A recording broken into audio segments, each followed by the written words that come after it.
Bismillahirrahmanirrahim. Assalamualaikum warahmatullahi wabarakatuh. Perkenalkan, nama saya Widya Warisma. Nomor induk mahasiswa saya 1201 1220 075. Baik, melalui video ini di sini saya akan menjawab pertanyaan UTS ujian tengah semester mata kuliah Filsafat Pendidikan Islam kelas 5A jurusan Pendidikan Bahasa Indonesia. Baiklah, berikut ini soal dari UTS Filsafat Pendidikan Islam saya.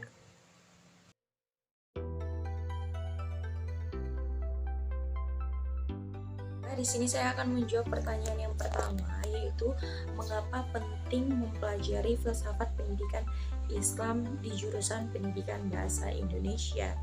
Nah, tentunya kedua hal ini sangat memiliki keterkaitan. Selain kita bisa menguasai ilmu yang bersifat umum, tentunya kita juga harus bisa menguasai ilmu yang berbaur tentang keagamaan. Nah, salah satu mata kuliah yang ada di semester ini berbaur tentang keagamaan ialah filsafat pendidikan Islam. Nah, jadi selain kita bisa menguasai ilmu yang bersifat umumnya, kita harus bisa menguasai ilmu agamanya juga. Nah, sebagai hamba Allah Subhanahu wa Ta'ala, tentunya kita harus bertanggung jawab dalam menyampaikan komunikasi. Nah, komunikasi yang kita sampaikan itu harus bersifat informatif, logis, baik, dan benar. Nah, di dalam bahasa Indonesia, kita ada mempelajari tentang public speaking dan berbicara. Nah, tentunya di dalam hal tersebut kita harus bertanggung jawab atas apa yang kita ucapkan, atas apa yang kita sampaikan.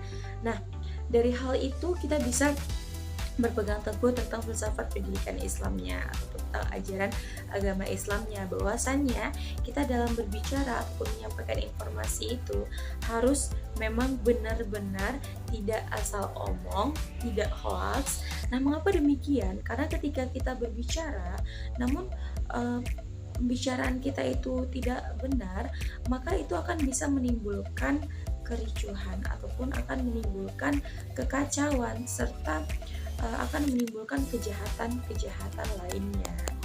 Nah, jadi sangat ada kaitan antara ilmu filsafat pendidikan Islam ini dengan jurusan Pendidikan Bahasa Indonesia. Selain kita bisa menguasai ilmu yang berbaur tentang umum, kita juga harus bisa menguasai ilmu yang berbaur tentang agama, supaya dalam penyampaian ilmu itu kita tidak asal sampai, melainkan juga sesuai dengan ketentuan ajaran Islam.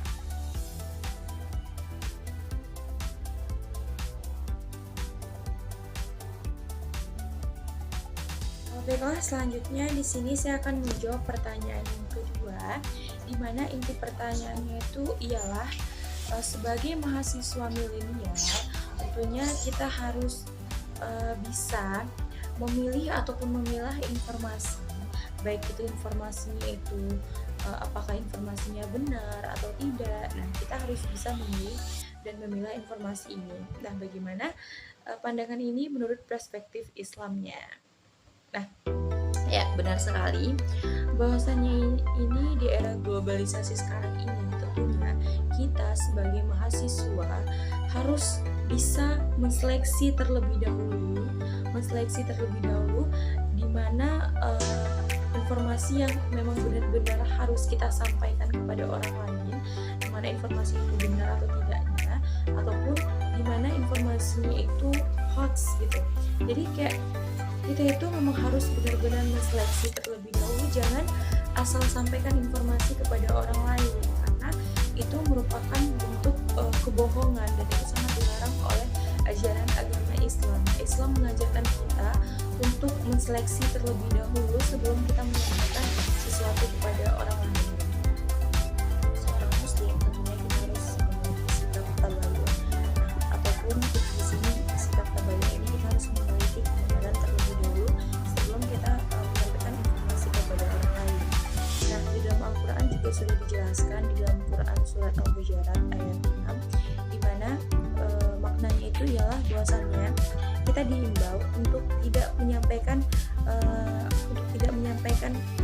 kebohongan kepada orang lain, karena ketika kita bisa menyampaikan kebohongan tersebut, maka itu juga merupakan permasalahan terbesar yang hadir di dalam kehidupan kita. Karena ketika kita menyampaikan informasi yang tidak benar, otomatis masalah akan timbul kepada diri kita. Nah, jadi sangat dianjurkan sekali bahwasanya kita harus memiliki sikap tabayun di sini, karena dengan adanya sikap tabayun ini kita bisa meneliti terlebih dahulu berita-berita yang beredar, baik itu di sosial media, Facebook, Instagram, dan lain sebagainya. Kita harus bisa meneliti terlebih dahulu sebelum kita memberikan informasi itu kepada orang lain. Tentunya kita sebagai orang yang berpendidikan, kita bisa memilih dan memilah mana informasi yang baik dan mana informasi yang benar, dan mana informasi yang menipu dan mana informasi yang bisa menjerumuskan kita ke dalam keburukan. Nah, tentunya kita sebagai mahasiswa juga sudah bisa mengetahui hal-hal tersebut.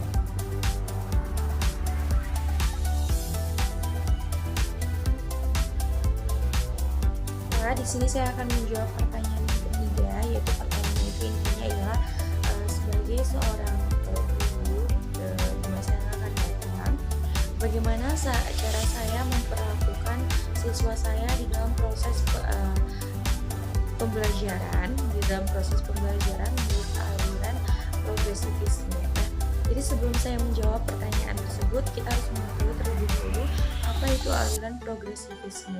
Nah, aliran ini ialah yang mana kebenaran ataupun ilmu yang ada di masa sekarang ini belum tentu benar di masa yang akan datang. Nah, dari hal ini, di sini saya akan menumbuhkan sikap demokratif kepada peserta didik saya, sehingga saya bisa lebih menghargai potensi-potensi yang dimiliki oleh peserta didik saya. Nah, jadi sikap ini juga akan bisa menumbuhkan sikap toleran dan terbuka, sehingga menuntut kita untuk selalu berpikir maju dan bertindak. Jadi kita itu harus secara konstruktif, inovatif, reformatif, aktif, dan serta dinamis. Nah, jadi aliran ini sangat bermanfaat sekali menurut saya ya, karena aliran ini bisa menghargai perbedaan pendapat. Nah, jadi kebenaran yang ataupun ilmu yang ada hari ini belum tentu benar di masa yang akan datang. Nah, jadi di situ kita bisa menumbuhkan pendidikan demokratis di situ. Nah, jadi sangat bagus sekali aliran progresivisme ini.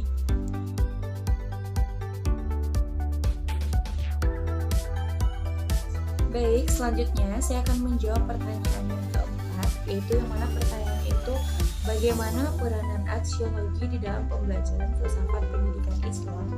Nah, sebelumnya kita harus mengetahui terlebih dahulu aksiologi ini apa. Nah, aksiologi ini ialah ilmu yang mengkaji nilai-nilai khususnya etika.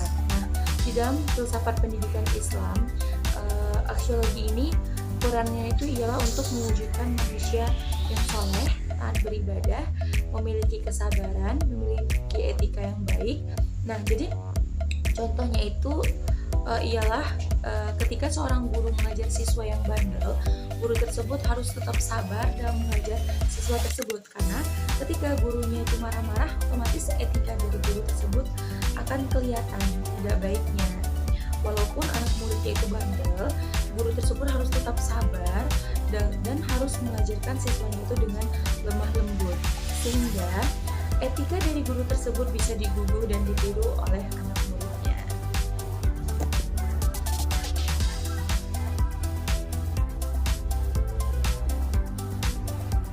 Baik, selanjutnya saya akan menjawab pertanyaan yang terakhir, yaitu pertanyaan itu begini, sebutkan filosofi hidup Anda dan jelaskan makna dari filosofi tersebut. Nah, menurut saya filosofi dari hidup saya itu ialah senyum. Nah, apapun permasalahannya itu saya hadapi dengan senyuman, karena menurut saya jika saya hadapi dengan rasa emosi yang sangat membludak, saya permasalahan itu tidak akan selesai dengan baik gitu. Saya hanya bisa menghadapi permasalahan tersebut dengan senyuman, dan dengan adanya hal tersebut saya bisa mencari solusi-solusi terkait permasalahan yang ada di dalam hidup saya. Seperti itu. Jadi filosofi hidup saya ialah full senyum. Yang dapat saya sampaikan, lebih terkurang mohon dimaafkan. Saya akhiri dengan wabillahi taufiq wal hidayah. Wassalamualaikum warahmatullahi wabarakatuh. Terima kasih.